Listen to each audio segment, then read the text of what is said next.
প্রিয় শিক্ষার্থীরা, আসসালামু আলাইকুম। সরকারি সাদাত কলেজের রাষ্ট্রবিজ্ঞান বিভাগের নিয়মিত অনলাইন ক্লাস আমি প্রফেসর মোহাম্মদ শাহিদুল কবির তোমাদের স্বাগত জানাচ্ছি। আজকে আমার সেশন অনার্স চতুর্থ বর্ষের সাথে। কোর্সের নাম হচ্ছে বাংলাদেশের বৈদেশিক সম্পর্ক। এই কোর্সের ষষ্ঠ অধ্যায় বাংলাদেশ ও বৃহৎ শক্তি সমূহ, এই অধ্যায় থেকে আজকে আমি তোমাদের সাথে ডিসকাস করব বাংলাদেশ ও মার্কিন যুক্তরাষ্ট্রের সম্পর্ক নিয়ে। উত্তর আমেরিকার মধ্যস্থলে অবস্থিত মার্কিন যুক্তরাষ্ট্র, সংক্ষেপে যাকে আমরা বলি USA, United states of America, এই দেশটি সুপরিচিত, বিশ্বব্যাপী সুপরিচিত। গোটা পৃথিবী জুড়ে প্রভাব বিস্তারে যে দেশটির অবস্থান শীর্ষে, সে দেশটি হচ্ছে মার্কিন যুক্তরাষ্ট্র। জ্ঞান, বিজ্ঞান, শিক্ষা, সভ্যতা এবং অর্থনৈতিক ও সামরিক পরাশক্তি হিসাবে যে দেশটির নাম সর্বাগ্রে উচ্চারিত হয়ে থাকে বিশ্বব্যাপী, সেটি হচ্ছে মার্কিন যুক্তরাষ্ট্র। সামরিক পরাশক্তি হিসাবে মার্কিন যুক্তরাষ্ট্র বিশ্বের একক ও অপ্রতিদ্বন্দ্বী। বর্তমান বিংশ শতাব্দীর শেষ দশকে শুরু পর্যন্ত বিশ্বব্যাপী স্নায়ুযুদ্ধ ছিল। স্নায়ুযুদ্ধ ছিল কার সাথে? পুঁজিবাদী ব্লক, যার নেতৃত্বে ছিল মার্কিন যুক্তরাষ্ট্র, তার সাথে কোল্ড ওয়ার বা স্নায়ুযুদ্ধ চলছিল সমাজতান্ত্রিক ব্লক, যার নেতৃত্বে ছিল তৎকালীন USSR, United socialist Soviet Russia. তো বিংশ শতাব্দীর শেষ দশকে সমাজতান্ত্রিক সোভিয়েত ইউনিয়ন ভেঙে 11টি উদারনৈতিক গণতান্ত্রিক রাষ্ট্রে বিভক্ত হয়ে যায়। ফলে বিশ্বের রাজনীতিতে আমূল পরিবর্তন ঘটে। যে দ্বিমেরুকরণ প্রক্রিয়া ছিল, যে স্নায়ুযুদ্ধ ছিল, সেগুলা অবসান ঘটে এবং একক এবং অপ্রতিদ্বন্দ্বী রাষ্ট্র হিসাবে বিশ্ব দরবারে মার্কিন যুক্তরাষ্ট্র আবির্ভূত হয়। মার্কিন যুক্তরাষ্ট্র বর্তমানে বিশ্বের একক পরাশক্তির মর্যাদায় এবং এককভাবেই সমগ্র বিশ্বকে তার বিভিন্ন সম্পদ, বিভিন্ন প্রযুক্তি, প্রজ্ঞা দিয়ে সে নিয়ন্ত্রণ করছে। আয়তন, জনসংখ্যা, সম্পদ, বিত্ত, জ্ঞান, বিজ্ঞান ও প্রযুক্তি, মহাকাশ গবেষণা, সামরিক শক্তি, সব দিক থেকে মার্কিন যুক্তরাষ্ট্র পৃথিবীর সবচেয়ে শক্তিশালী রাষ্ট্র হিসাবে পরিচিত। মার্কিন যুক্তরাষ্ট্রের অভ্যন্তরীণ নীতি ও বিভিন্ন গোষ্ঠী ও মতবাদের চাপের উপর এর পররাষ্ট্রনীতি নির্ভর করে। মার্কিন যুক্তরাষ্ট্রের প্রধান দুটি রাজনৈতিক দল, ডেমোক্রেটিক পার্টি এবং রিপাবলিকান পার্টি, তারাও এই অভিন্ন রাজনৈতিক মতাদর্শের উপর পুরোপুরি না হলেও অনেকটা সমগোত্রীয়। মূলত নিজস্ব স্বার্থ, জাতীয় স্বার্থ তাদের দুই দলেরই মূল লক্ষ্য। এবার আসি আমরা বাংলাদেশকে কেন্দ্র করে মার্কিন যুক্তরাষ্ট্রের পররাষ্ট্রনীতি কিরকম। তোমরা সবাই জানো, বাংলাদেশ 1971 সালে মুক্তিযুদ্ধের সময় মার্কিন যুক্তরাষ্ট্রের সমর্থন লাভ করে। মার্কিন যুক্তরাষ্ট্রের সমর্থন ছিল বাংলাদেশের প্রতিদ্বন্দ্বী মার্কিন যুক্তরাষ্ট্র সরকারের পুরনো বন্ধু পাকিস্তানের পক্ষেই সমগ্র মুক্তিযুদ্ধ চলাকালীন সময়ে মার্কিন যুক্তরাষ্ট্রের অবস্থান, সমর্থন, সাহায্য, সহযোগিতা ছিল। তবে মার্কিন জনগণ, সিনেট ও হাউস অফ রিপ্রেজেন্টেটিভদের অনেক সদস্য মার্কিন প্রচার মাধ্যমগুলো বাংলাদেশের স্বাধীনতার পক্ষে অবস্থান গ্রহণ করে। একটি ঘটনা বিশেষভাবে উল্লেখ্য যে মুক্তিযুদ্ধের সময় ভারতে আশ্রয় গ্রহণকারী বাংলাদেশি শরণার্থীদের জন্য সবচেয়ে বেশি খাদ্য ও অন্যান্য জরুরি সাহায্য সামগ্রী প্রেরণ করেছিল মার্কিন যুক্তরাষ্ট্র। বিষয়টা হচ্ছে, রাজনৈতিকভাবে মার্কিন যুক্তরাষ্ট্র বাংলাদেশের পক্ষে ছিল না 1971 সালের যুদ্ধ, কিন্তু মানবিক দৃষ্টিকোণে মার্কিন যুক্তরাষ্ট্রের সাহায্য অব্যাহত ছিল শরণার্থী বাঙালিদের জন্য। 1971 সালে 16ই ডিসেম্বর বাংলাদেশ স্বাধীনতা লাভ করার পর জাতির পিতা বঙ্গবন্ধু শেখ মুজিবুর রহমান স্বদেশ প্রত্যাবর্তন করে যে সরকার গঠন করেন, সেই সরকারের প্রধান লক্ষ্যই হয় মার্কিন যুক্তরাষ্ট্রের সমর্থন আদায় এবং মার্কিন যুক্তরাষ্ট্রের কাছ থেকে সাহায্য গ্রহণ করা। এখন এই যে শুরু, জাতির পিতার শাসনামল থেকে মার্কিন যুক্তরাষ্ট্রের সাথে সুসম্পর্ক স্থাপন প্রক্রিয়া শুরু, তা আজও অব্যাহত রয়েছে। যেহেতু আমরা তৃতীয় বিশ্বের একটি উন্নয়নশীল দেশ, আমাদেরকে কোনো অবস্থাতেই মার্কিন যুক্তরাষ্ট্রকে ইগনোর করে চলাচল করা সম্ভব নয়। সুতরাং মার্কিন যুক্তরাষ্ট্রের সুসম্পর্ক রাখা পৃথিবীর সকল রাষ্ট্রের পররাষ্ট্রনীতির একটি অন্যতম বৈশিষ্ট্যে পরিণত হয়েছে। তা আমরা মার্কিন যুক্তরাষ্ট্রের সাথে বাংলাদেশের পররাষ্ট্রনীতির যে সম্পর্ক, এটাকে 3টা পর্যায়ে ভাগ করে আলোচনা করি। প্রথম পর্যায় হচ্ছে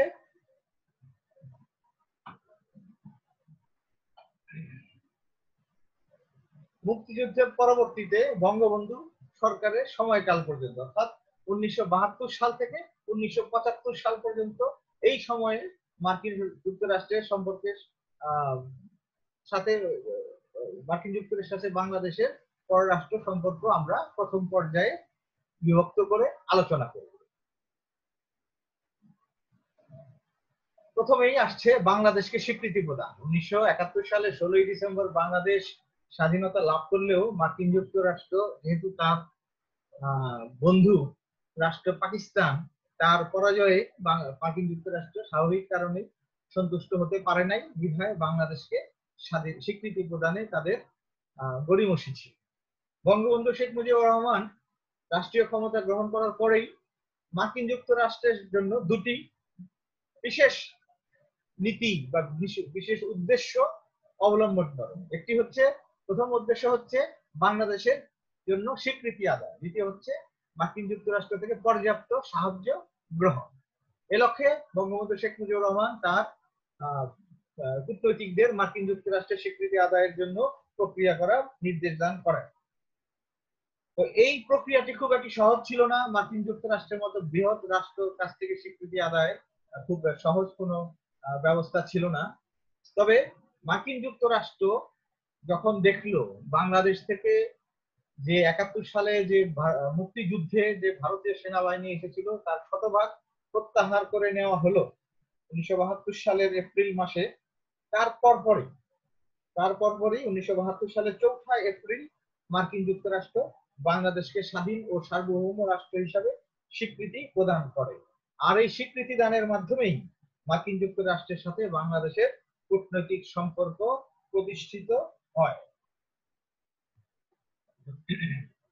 বাংলাদেশকে সাহায্য প্রদান। বঙ্গবন্ধু সরকারের দ্বিতীয় লক্ষ্য ছিল মার্কিন পররাষ্ট্রনীতির মার্কিন যুক্তরাষ্ট্রের সাথে সম্পর্কের ক্ষেত্রে দ্বিতীয় লক্ষ্যই ছিল বাংলাদেশের জন্য সাহায্য গ্রহণ করা।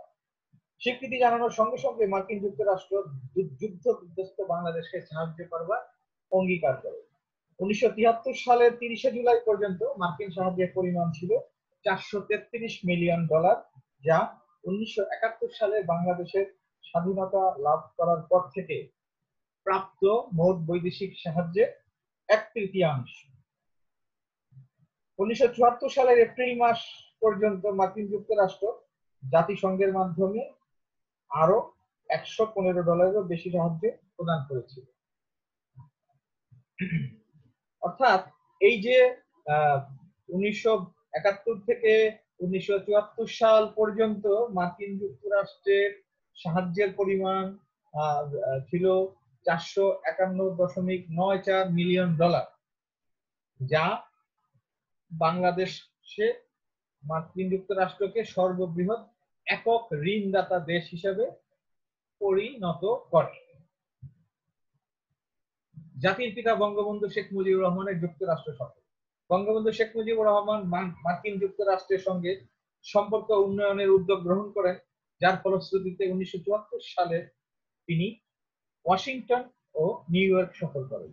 স্বাধীন সার্বভৌম বাংলাদেশের প্রথম প্রধানমন্ত্রী হিসাবে তিনি সম্পর্ক উন্নয়ন ও জোরদারকরণের লক্ষ্যে মার্কিন যুক্তরাষ্ট্র সফর করেন।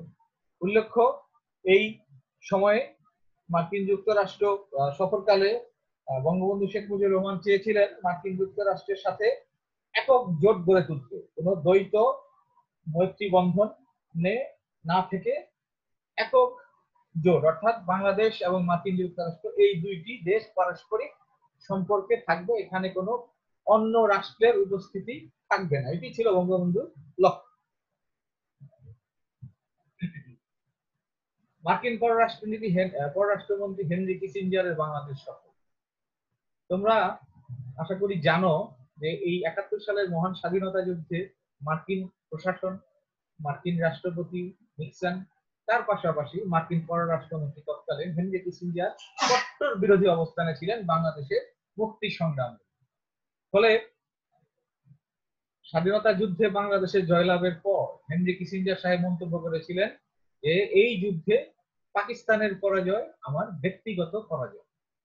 এই অবস্থা থেকে, এই নাজুক অবস্থা থেকে বাংলাদেশের সাথে মার্কিন যুক্তরাষ্ট্রের সুসম্পর্ক ওই একই সরকারের আমলে সৃষ্টি করা খুবই চ্যালেঞ্জের কারণ ছিল বঙ্গবন্ধুর জন্য। তারপরে বঙ্গবন্ধু তার দূরদর্শিতা, প্রজ্ঞা, দক্ষতা মাধ্যমে এটি করতে সক্ষম হয়েছিলেন, যারই ফলশ্রুতিতে মার্কিন পররাষ্ট্রমন্ত্রী হেনরি কিসিঞ্জার 1974 সালের অক্টোবর মাসের শেষের দিকে দক্ষিণ এশিয়া সফরের অংশ হিসাবে বাংলাদেশে এসেছিলেন। বঙ্গবন্ধুর সাথে তিনি 2 ঘন্টা ব্যাপী আলোচনায় অংশ নেন এবং বঙ্গবন্ধুকে a man of vast conception বলে অভিহিত করেন। মার্কিন যুক্তরাষ্ট্রের সাথে সুসম্পর্ক স্থাপনের লক্ষ্যে বঙ্গবন্ধু শেখ মুজিবুর রহমান যে সকল নেতৃবৃন্দ সমাজতান্ত্রিক অর্থনীতিতে বিশ্বাসী ছিলেন, মতাদর্শের অনুসারী ছিলেন, তাদেরকে তার ক্যাবিনেট থেকে বা বিভিন্ন পদ থেকে অব্যাহতি দেন, যাতে মার্কিন যুক্তরাষ্ট্রের সাথে জাতির পিতা নেতৃত্বে বাংলাদেশের সুসম্পর্ক প্রতিষ্ঠিত হয়।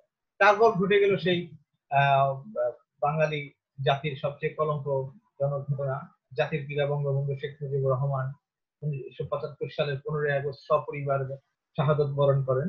এরপর থেকে মার্কিন যুক্তরাষ্ট্রের সাথে বাংলাদেশের সম্পর্কের একটি নতুন যুগের সূচনা হয়, অর্থাৎ বাংলাদেশ মার্কিন যুক্তরাষ্ট্র আরো বেশি ঘনিষ্ঠ সম্পর্ক স্থাপনে সক্ষম হয়। এর মূল কারণ কি ছিল? বঙ্গবন্ধু শেখ মুজিবুর রহমান তার যে 1975 সালে 4th সংশোধনীর মাধ্যমে বাংলাদেশে সমাজতান্ত্রিক রাষ্ট্র কায়েম করেছিলেন, যা মার্কিন যুক্তরাষ্ট্রের পছন্দ ছিল না এবং মার্কিন যুক্তরাষ্ট্রের চরম প্রতিপক্ষ সোভিয়েত ইউনিয়নের পছন্দের বা আদর্শের ভিত্তিতেই মূলত এইটি করা হয়েছিল বাংলাদেশে সমাজতান্ত্রিক রাষ্ট্র ব্যবস্থা। বঙ্গবন্ধু শেখ মুজিবুর রহমানের শাহাদাত বরণের পরপর তৎকালীন যে সরকার ক্ষমতায় আসেন, তারা এই সমাজতান্ত্রিক রাষ্ট্র ব্যবস্থা বাতিল করে পুনরায় পুঁজিবাদী শাসন ব্যবস্থা কায়েম করেন, যা মার্কিন যুক্তরাষ্ট্রকে এই অঞ্চলে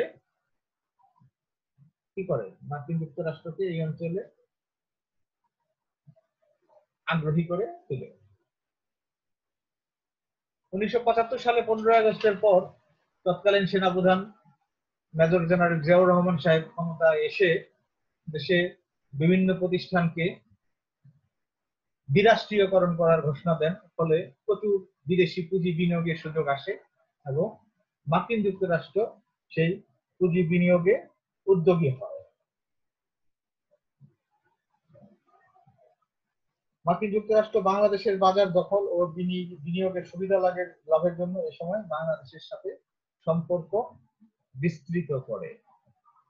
বাংলাদেশ নিরাপত্তা পরিষদের অস্থায়ী সদস্য হিসাবে নির্বাচিত। তোমরা সবাই জানো যে জাতিসংঘের যে নিরাপত্তা পরিষদ, সেই নিরাপত্তা পরিষদে 5টি স্থায়ী রাষ্ট্র ছিল শুরুতে এবং 5টি ছিল অস্থায়ী রাষ্ট্র, যারা প্রতি 2 বছরের জন্য জাতিসংঘের সাধারণ পরিষদের সদস্যদের ভোটে নির্বাচিত হতো।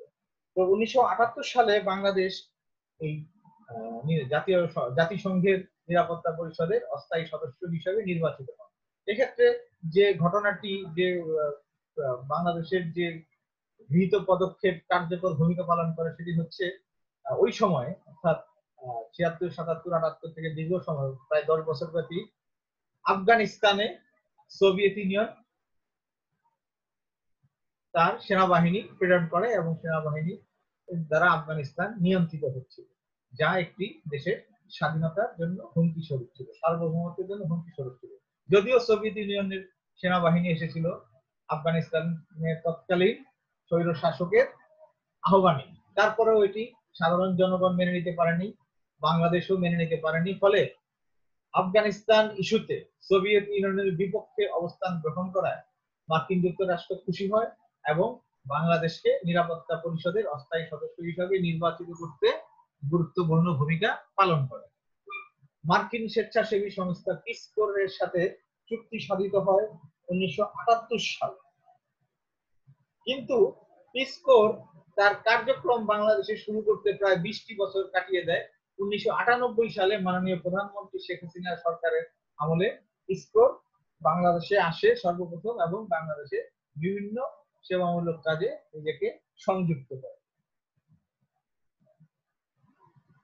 বাংলাদেশের সেনা কর্মকর্তাদের মার্কিন যুক্তরাষ্ট্রে প্রশিক্ষণের ব্যবস্থা, এটি একটি গ্রহণযোগ্য প্রশংসনীয় উদ্যোগ ছিল বাংলাদেশ সরকারের পক্ষ থেকে। বাংলাদেশের সেনা কর্মকর্তাদের আধুনিক অস্ত্রসজ্জার সাথে প্রস্তুতি করা এবং বিভিন্ন ধরনের কৌশল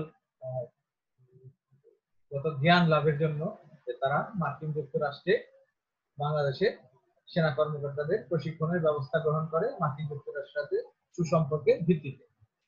জেনারেল এরশাদের ক্ষমতা দখল ও মার্কিন যুক্তরাষ্ট্রের 1982 সালের 24শে মার্চ তৎকালীন নির্বাচিত সরকার প্রেসিডেন্ট বিচারপতি আব্দুল সাত্তার সাহেবকে ক্ষমতাচ্যুত করে এক সামরিক অভ্যুত্থানের মাধ্যমে তৎকালীন সেনাপ্রধান জেনারেল এইচ.এম. এরশাদ সামরিক আইন জারি করে বাংলাদেশে শাসন ক্ষমতা দখল করে। একটি দেশে গণতান্ত্রিক ব্যবস্থাকে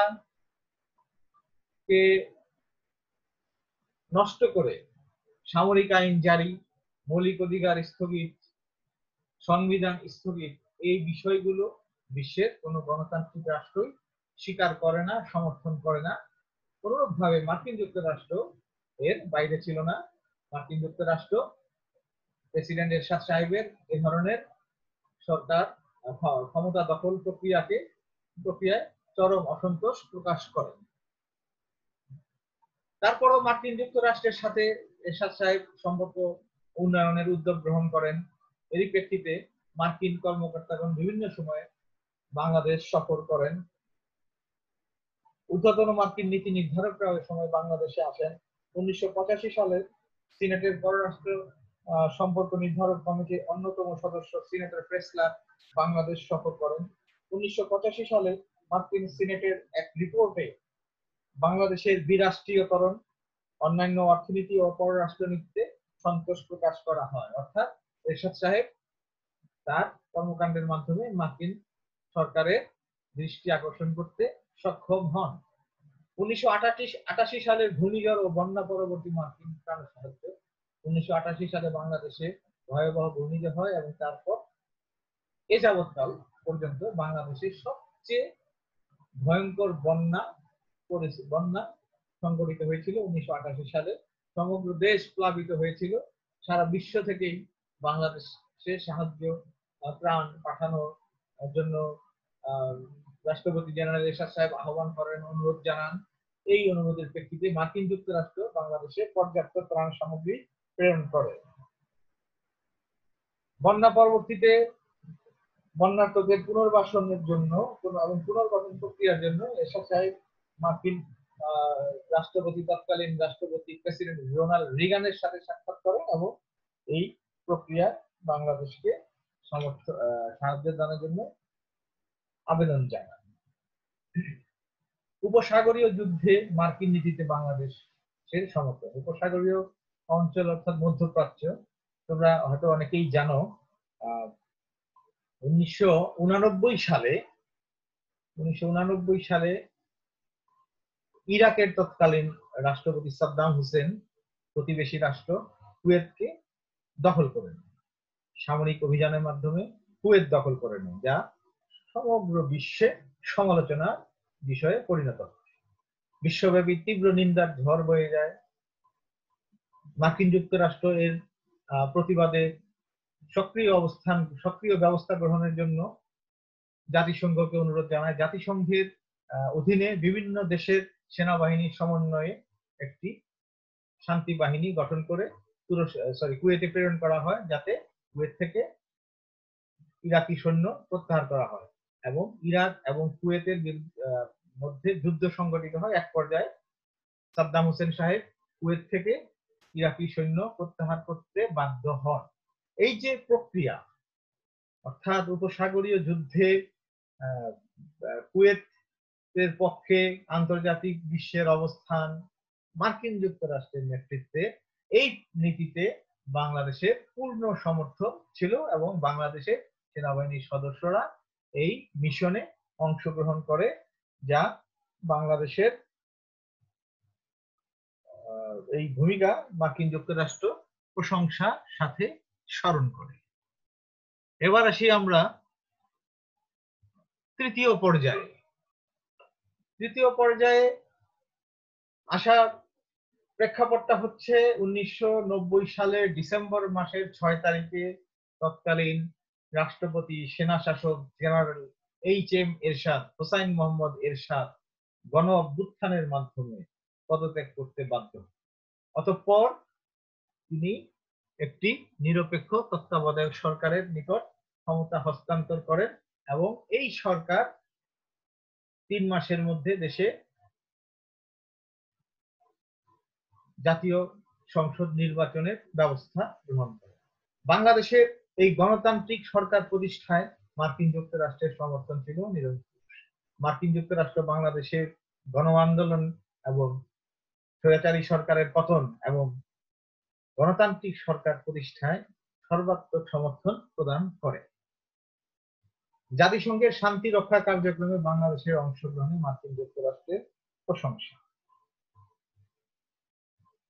1991 সালে তত্ত্বাবধায়ক সরকারের অধীনে যে নির্বাচন অনুষ্ঠিত হয়, সেই নির্বাচনে জয়লাভ করে সরকার গঠন করেন 4 দলীয় জোট নেতৃত্বাধীন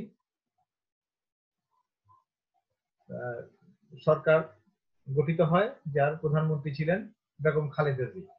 খালেদা জিয়ার শাসনামলে বাংলাদেশ জাতিসংঘের শান্তি রক্ষা কার্যক্রমে ব্যাপকভাবে অংশগ্রহণ করে এবং যথেষ্ট প্রশংসা অর্জন করে।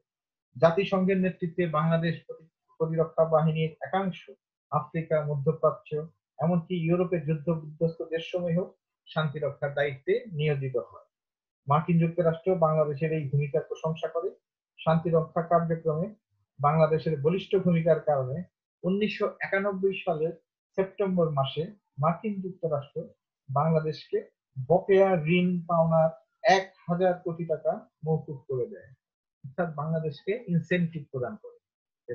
বাংলাদেশের সেনাবাহিনীদের একটি অংশের এই যে আন্তর্জাতিক বিশ্বে বিভিন্ন দেশে, যেসব দেশে গৃহযুদ্ধ চলছে বা বিভিন্ন নাশকতা চলছে, নানা ধরনের অপপ্রচেষ্টা চলছে, সেসব দেশের স্বাধীনতা সার্বভৌমত্ব রক্ষায় সেই সকল রাষ্ট্রে জাতিসংঘের নেতৃত্বাধীন যে শান্তি মিশন, পিস কমিশন, সেখানে বাংলাদেশ সেনাবাহিনীর সক্রিয় অংশগ্রহণ এবং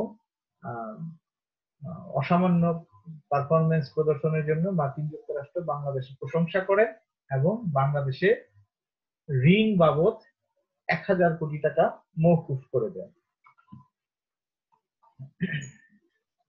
বাংলাদেশে মার্কিন যুক্তরাষ্ট্রের তৎকালীন ফার্স্ট লেডি হিলারি ক্লিনটনের সফর। তৎকালীন ডেমোক্রেটিক দলীয় মার্কিন রাষ্ট্রপতি বিল ক্লিনটনের স্ত্রী ফার্স্ট লেডি হিলারি ক্লিনটন 1995 সালের 2রা এপ্রিল 3 দিনের এক ব্যক্তিগত সফরে বাংলাদেশে আগমন করেন। যদিও এটি ব্যক্তিগত সফর ছিল, তারপরেও তিনি অফিসিয়াল প্রটোকল মেনটেন করতে গিয়ে তৎকালীন প্রধানমন্ত্রী খালেদা জিয়ার সাথে সাক্ষাৎ করেন এবং স্বদেশে ফেরার প্রাক্কালে হিলারি ক্লিনটন ঘোষণা করেন মার্কিন যুক্তরাষ্ট্র ও বাংলাদেশের সম্পর্ক ভবিষ্যতে আরো জোরদার হবে। মাননীয় প্রধানমন্ত্রী শেখ হাসিনার মার্কিন যুক্তরাষ্ট্র সফর। 1996 সালে মাননীয় প্রধানমন্ত্রী শেখ হাসিনার নেতৃত্বে 1975 সালে জাতির পিতা শাহাদাত বরণের পর 21 বছর অতিক্রান্ত হওয়ার পরে বাংলাদেশ আওয়ামী লীগের নেতৃত্বে সরকারের গঠন করে। শেখ হাসিনা সরকার ও মার্কিন যুক্তরাষ্ট্রের সাথে সম্পর্ক বজায় রাখার জন্য তার পিতার অনুসৃত নীতি অব্যাহত রাখেন। এ লক্ষ্যে তিনি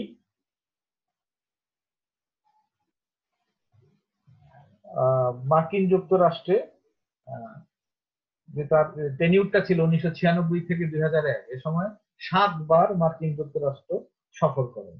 1996 সালে তিনি জাতিসংঘের সাধারণ পরিষদের 51তম অধিবেশনে যোগদান করেন। 1997 সালের 3রা ফেব্রুয়ারি মাননীয় প্রধানমন্ত্রী শেখ হাসিনা ওয়াশিংটনে অনুষ্ঠিত প্রথম বিশ্ব ক্ষুদ্র ঋণ শীর্ষ সম্মেলনে যোগদান করেন। এ সময় তিনি মার্কিন রাষ্ট্রপতির সাথে মার্কিন যুক্তরাষ্ট্রের একটি সামাজিক একটি বিধি, সেটি হচ্ছে ন্যাশনাল ব্রেকফাস্ট প্রেইং মিটিং, অর্থাৎ জাতীয় প্রাতরাশ প্রার্থনা সভা, সেখানেও মাননীয় প্রধানমন্ত্রী মার্কিন রাষ্ট্রপতির আমন্ত্রণে অংশগ্রহণ করেছিলেন। এ সফরকালে তিনি বিল ক্লিন্টন অর্থাৎ মার্কিন রাষ্ট্রপতির সাথেও আলোচনায় অংশগ্রহণ করেন। মার্কিন যুক্তরাষ্ট্রের সাথে সোফা চুক্তির বদলে হানা চুক্তি স্বাক্ষর। সোফা একটি চুক্তি, হানা একটি চুক্তি। সোফা SOFO এর অ্যাব্রিভিয়েশন হচ্ছে status of forces agreement. Status of forces agreement এই চুক্তির সাথে বাংলাদেশকে মার্কিন যুক্তরাষ্ট্র এই চুক্তিতে স্বাক্ষর করার আহ্বান জানায়, কিন্তু বাংলাদেশ সরকার নিজ দেশের অভ্যন্তরীণ যে নিরাপত্তা, সার্বভৌমত্ব, সেটি হানিকর মনে করে এই চুক্তিতে স্বাক্ষর প্রদানে অস্বীকার জানায়। বাংলাদেশ সরকার বিশ্লেষণ করে দেখে যে সোফা চুক্তির কয়েকটি শর্তে বাংলাদেশের জন্য হুমকি স্বরূপ। যেমন বাংলাদেশে মার্কিন সৈন্যদের বিনা ভিসায় কেবলমাত্র আইডি কার্ড অর্থাৎ পরিচয়পত্র দেখিয়ে প্রবেশ করার অবাধ অধিকার। দ্বিতীয়ত, বাংলাদেশের মধ্যে তাদের অবাধ চলাচল, এক কথায় বাংলাদেশের সর্বত্র তাদের অবাধ বিচরণের সুযোগ থাকবে। তৃতীয়ত, কাস্টম ছাড়পত্র ছাড়াই সাজ সরঞ্জাম নিয়ে আসার সুযোগ থাকবে তাদের। এবং চতুর্থত, বাংলাদেশের মার্কিন সৈন্যরা কোনো অপরাধ করলে, বাংলাদেশে থাকা অবস্থায় কোনো অপরাধ করলে তাদের বিচার হবে মার্কিন আইন অনুযায়ী, বাংলাদেশের আইন অনুযায়ী নয়। এবং দোষী সাব্যস্ত হলে তাদেরকে বাংলাদেশের কাছে হস্তান্তর করা হবে। বিষয়টা হচ্ছে শাস্তি হবে মার্কিন আইন অনুযায়ী, সেখানে দোষী সাব্যস্ত হবে, তারপর তাদেরকে বাংলাদেশে হস্তান্তর করা হবে। এটা অনেক একটি লেন্দি প্রসেস। এটি একটি দেশের জন্য, তার সার্বভৌমত্বের জন্য অপমানজনক বিষয়। এ কারণেই বাংলাদেশ সোফা চুক্তিতে স্বাক্ষরে অনীহা জানায়। মার্কিন যুক্তরাষ্ট্র এ সকল তো এছাড়া ওই সময় একটা আশঙ্কা ছিল যে মার্কিন যুক্তরাষ্ট্র বাংলাদেশের একটি সামরিক ঘাঁটি স্থাপনের পরিকল্পনা করছে, যদিও মার্কিন যুক্তরাষ্ট্র স্পষ্ট ভাষায় ঘোষণা দেয় যে বাংলাদেশে কোনো সামরিক ঘাঁটি তারা স্থাপন করবে না। এরই প্রেক্ষিতে মাননীয় প্রধানমন্ত্রী শেখ হাসিনার তৎকালীন পররাষ্ট্রমন্ত্রী জনাব আবুল হাসান চৌধুরী এবং ঢাকার মার্কিন দূতাবাসের চার্জ দ্য অ্যাফেয়ার্স থিওডোর নিস্ট 1998 সালের 29শে জুলাই হানা চুক্তিতে স্বাক্ষর করেন। হানার অ্যাব্রিভিয়েশন হচ্ছে হিউম্যানিটেরিয়ান অ্যাসিস্ট্যান্স নিডস অ্যাসেসমেন্ট। এই চুক্তিতে স্বাক্ষর করেন 5 বছর মেয়াদী। এই চুক্তির ফলে বাংলাদেশে বিভিন্ন সাহায্য সহযোগিতা করতে বাংলাদেশের সাথে মার্কিন যুক্তরাষ্ট্রের একটি চুক্তি হয়, যাতে বাংলাদেশের অভ্যন্তরীণ কোনো স্বার্থ পূর্ণ হওয়ার সুযোগ ছিল না, বরং বাংলাদেশ এর মাধ্যমে উপকৃত হচ্ছিল। সিটিবিটি চুক্তিতে স্বাক্ষর। সিটিবিটি হচ্ছে কম্প্রিহেন্সিভ টেস্ট বার্ন ট্রিটি। 1996 সালের অক্টোবরে বাংলাদেশ কি করে পারমাণবিক পরীক্ষা নিষিদ্ধকরণ চুক্তি, বাংলাদেশ পারমাণবিক পরীক্ষা নিষিদ্ধকরণ চুক্তি, যার অ্যাব্রিভিয়েশন হচ্ছে ইংরেজি হচ্ছে সিটিবিটি এবং অ্যাব্রিভিয়েশন হচ্ছে কম্প্রিহেন্সিভ টেস্ট বার্ন ট্রিটি। এই চুক্তিতে স্বাক্ষর করে। পারমাণবিক চুক্তিতে পারমাণবিক যে পরীক্ষা নিরীক্ষা, এটি যে দেশেই ঘটুক না কেন সেখানে কতগুলো তোমার প্রতিক্রিয়া দেখা দেয়, রাসায়নিক প্রতিক্রিয়া দেখা দেয়, ফলে সাধারণ জনগণ অনেক সময় প্রতিবন্ধী হয়ে যায়, বিকলাঙ্গ হয়ে যায়, পাশাপাশি পরিবেশ বিপর্যয় ঘটে এবং এটি দেশের যে জমির উর্বরতা সেটি কমিয়ে দেয় এবং শুধু নিজ দেশ নয়, প্রতিবেশী রাষ্ট্রগুলোর উপরও পার্শ্ব প্রতিক্রিয়া পড়ে। তো মার্কিন যুক্তরাষ্ট্র এই জিনিসটি যেরকম চাইতো না যে কোনো রাষ্ট্র এটি করুক, পাশাপাশি তাদের আন্তর্জাতিক বিষয়ে একটি স্বার্থও ছিল যে বিশ্বের অন্যান্য রাষ্ট্র তাদের মতো যেন এই পারমাণবিক অস্ত্র তৈরি করতে না পারে। সে কারণেই তারা মূলত একটি কৌশল অবলম্বন করে বিশ্বের বিভিন্ন দেশকে এই পারমাণবিক অস্ত্র পরীক্ষা নিরীক্ষা না করার জন্য সিটিবিটি একটি আইন করে, চুক্তি করে এবং বিভিন্ন দেশকে বিভিন্ন দেশকে এতে সম্মতি প্রদান করে স্বাক্ষর করার আহ্বান জানায়। বাংলাদেশও এটিতে স্বাক্ষর করে। বাংলাদেশের এই সিটিবিডি চুক্তি অনুমোদন হয় 2000 সালে এবং মার্কিন প্রেসিডেন্ট বিল ক্লিনটন বাংলাদেশ সফরে আসার কিছুদিন আগে তেল গ্যাস অনুসন্ধানে মার্কিন কোম্পানিকে অনুমতি প্রদান। বাংলাদেশে যে প্রাকৃতিক সম্পদ রয়েছে তেল এবং গ্যাস, এটি এটি উত্তোলনে, এটি আবিষ্কারে বাংলাদেশের প্রযুক্তি এখন অনেকটা আধুনিক হয়েছে, বা একটা দীর্ঘ সময় বাংলাদেশ এখানে তেমন আধুনিক যন্ত্রপাতি ছিল না, দক্ষ কর্মকর্তা ছিল না, প্রশিক্ষণপ্রাপ্ত ব্যক্তিরা ছিল না যে নিজে উদ্যোগে এটি করতে পারবে, অনুসন্ধান করতে পারবে। এজন্য মার্কিন যুক্তরাষ্ট্রের বিভিন্ন কোম্পানিকে স্বীয় স্বার্থ অক্ষুণ্ণ রেখে বাংলাদেশে তেল গ্যাস অনুসন্ধানের অনুমতি প্রদান করে বাংলাদেশ সরকার। মার্কিন প্রেসিডেন্ট বিল ক্লিনটনের বাংলাদেশ সফর, এটি বাংলাদেশের জন্য একটি গৌরবময় ঘটনা। বাংলাদেশের এই 50 বছরের ইতিহাসে এ পর্যন্ত একজন মার্কিন রাষ্ট্রপতি বাংলাদেশ সফর করেছিলেন, তা ঘটেছিল মাননীয় প্রধানমন্ত্রী শেখ হাসিনা নেতৃত্বাধীন সরকার, প্রথম টেনিউরের যে সরকার, সেই সরকারের আমল। বিল ক্লিনটন সাহেব 2020 সালের 20 মার্চ বাংলাদেশে আসেন 2 দিনের রাষ্ট্রীয় সফরে। 20 তারিখ এসে তিনি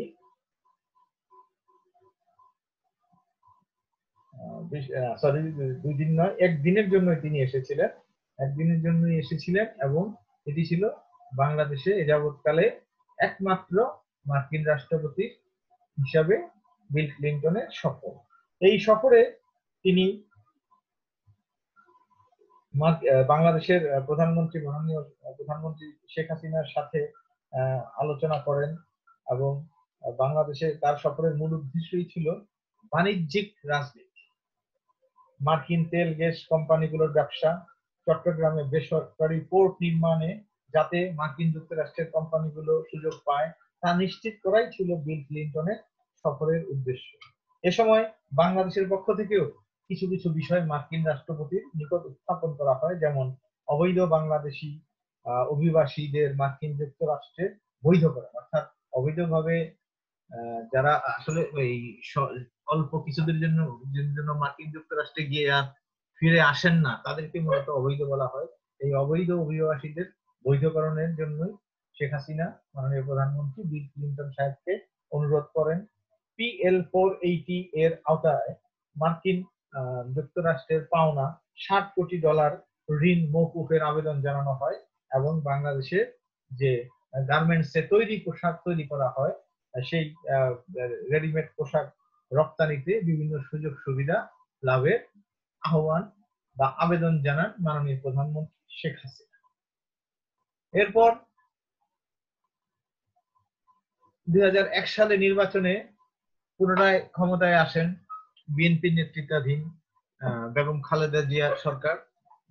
এই সরকার বাংলাদেশে শাসন আমলে মার্কিন যুক্তরাষ্ট্রের সাথে সুসম্পর্ক বজায় রাখে, কিন্তু দেশের অভ্যন্তরে নানা ধরনের রাজনৈতিক অস্থিতিশীলতা, বিশেষ করে 2006 সালে সরকারের মেয়াদ শেষ হয়ে যাওয়ার পর নির্বাচন প্রক্রিয়া নিয়ে ক্ষমতাসীন দল এবং আওয়ামী লীগের মধ্যে চরম মতবিরোধ প্রকাশ হয় এবং নানা ধরনের হিংসাত্মক ঘটনা ঘটতে থাকে। এরই প্রেক্ষিতে বাংলাদেশের রাজনীতিতে অস্থিতিশীলতার সৃষ্টি হয়, শাসনতান্ত্রিক প্রক্রিয়া ব্যাহত হয়, সাংবিধানিক প্রক্রিয়া ব্যাহত হয়। এসব কারণে 2006 সালে অক্টোবর পরবর্তী রাজনৈতিক পরিস্থিতিতে মার্কিন যুক্তরাষ্ট্র উদ্বেগ প্রকাশ করে। 2007 সালের জানুয়ারি মাসে সামরিক সমর্থনে সরকার গঠন করেন যারা ফখরুদ্দিন সাহেব, তত্ত্বাবধায়ক সরকার গঠন করেন তিনি, এবং তার সুযোগ্য নেতৃত্বে বাংলাদেশে ধীরে ধীরে রাজনৈতিক অবস্থাটা স্থিতিশীল হয়, রাজনৈতিক পরিবেশ স্বাভাবিক হয় এবং 2008 সালের ডিসেম্বর মাসে জাতীয় সংসদ নির্বাচন অনুষ্ঠিত। এই নির্বাচনে আওয়ামী লীগের নেতৃত্বে মহাজোট বিপুল ভোটে জয়লাভ করে রাষ্ট্রীয় ক্ষমতা দখল করে এবং এখন পর্যন্ত এটি তৃতীয় টার্ম চলছে। এই সরকার তার ক্ষমতা নির্বাচনের মাধ্যমে জয়লাভ করে তার ক্ষমতা বা শাসন চালিয়ে যাচ্ছে সফলতার। তো আমরা এখন দেখি মহাজোট সরকারের সাথে মার্কিন যুক্তরাষ্ট্রের সম্পর্কটা কেমন ছিল। স্বাভাবিক প্রক্রিয়াতেই মার্কিন যুক্তরাষ্ট্রের সাথে যে বাংলাদেশের সুসম্পর্ক সেটি অব্যাহত রাখেন মহাজোট সরকার। এরই ধারাবাহিকতায় 2012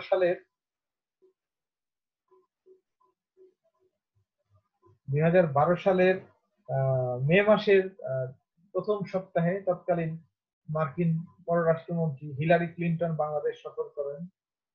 হিলারি ক্লিনটনের এই সফরে বাংলাদেশের সাথে যৌথ অংশীদারিত্বমূলক সংলাপ চুক্তি স্বাক্ষরিত হয়। এই চুক্তিতে সন্ত্রাসের বিরুদ্ধে লড়াই, সহিংস চরমপন্থা এবং মাদক অস্ত্র চোরাচালান ও জলদস্যুতার মতো আন্তর্দেশীয় অপরাধ রোধ এবং নিরাপত্তা সহযোগিতার কথা বলা হয়েছে।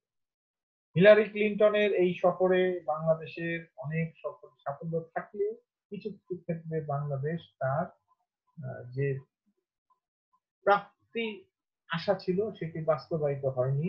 বিশেষ করে মার্কিন যুক্তরাষ্ট্রের বাজারে বাংলাদেশি পণ্যের শুল্ক মুক্ত প্রবেশাধিকার, অর্থাৎ কোনো ট্যাক্স ছাড়াই বাংলাদেশে উৎপাদিত পণ্য মার্কিন যুক্তরাষ্ট্রের বাজারে প্রেরণ করার, রপ্তানি করার অনুরোধ আহ্বান জানিয়েছিলেন বাংলাদেশ সরকার, কিন্তু মার্কিন যুক্তরাষ্ট্র এটি গ্রহণ করেনি। এছাড়াও বাংলাদেশের গার্মেন্ট সেক্টরে একটু সমস্যা সৃষ্টি হয়। বিশেষ করে 2013 সালের এপ্রিল মাসে একটি বৃহৎ গার্মেন্টস ফ্যাক্টরি, তোমাদের অনেকেই হয়তো মনে আছে, রানা প্লাজা, এটি ধসে যাওয়ার পর সমগ্র বিশ্বেই বাংলাদেশে অবস্থিত গার্মেন্টস ফ্যাক্টরিগুলোর অবকাঠামো, নিরাপত্তা ব্যবস্থা নিয়ে উদ্বেগ প্রকাশ করতে দেখা যায় এবং মার্কিন যুক্তরাষ্ট্র বাংলাদেশের পণ্যের যে শুল্ক মুক্ত প্রবেশাধিকার জিএসপি এই সুবিধাটা স্থগিত করে দেয়। এর ফলে বাংলাদেশে ইমেজ এবং অর্থনৈতিক ক্ষতি ঘটতে থাকে। মাননীয় প্রধানমন্ত্রীর নেতৃত্বে এই দুরবস্থা কাটিয়ে ওঠার প্রচেষ্টা অব্যাহত রয়েছে এবং বাংলাদেশ তার দক্ষ কূটনীতিকের দ্বারা মাননীয় প্রধানমন্ত্রীর নির্দেশনায় মার্কিন যুক্তরাষ্ট্রের সাথে আন্তর্জাতিক সম্পর্ক, বাণিজ্যিক সম্পর্ক অব্যাহত রেখেছেন, যার ফলশ্রুতিতে বাংলাদেশের প্রতিটি কার্যে, প্রতিটি পদক্ষেপে মার্কিন যুক্তরাষ্ট্রের অব্যাহত সমর্থন রয়েছে। বাংলাদেশকে এখন মার্কিন যুক্তরাষ্ট্র একটি উন্নয়নশীল রাষ্ট্র হিসাবে শুধু দেখে না, বাংলাদেশকে তারা উদীয়মান রাষ্ট্র হিসাবে দেখছে। বাংলাদেশের যে ক্রমাগত অর্থনৈতিক উন্নয়ন, মাথা পিছু আয় বৃদ্ধি, জিডিপি বৃদ্ধি, এগুলাতে মার্কিন যুক্তরাষ্ট্রের সক্রিয় সমর্থন সহযোগিতা রয়েছে, যার মাধ্যমে আমরা অচিরেই একটি মধ্য আয়ের রাষ্ট্রে পরিণত হতে যাচ্ছি 2021 সালে। শিক্ষার্থীরা, আজ এই পর্যন্তই। তোমাদের সবার সুস্বাস্থ্য কামনা করি। তোমরা ভালো থাকবে, সুস্থ থাকবে, নিরাপদে থাকবে, স্বাস্থ্যবিধি মেনে চলবে। আল্লাহ আমাদের সহায় হন। আল্লাহ হাফেজ। আসসালামু আলাইকুম।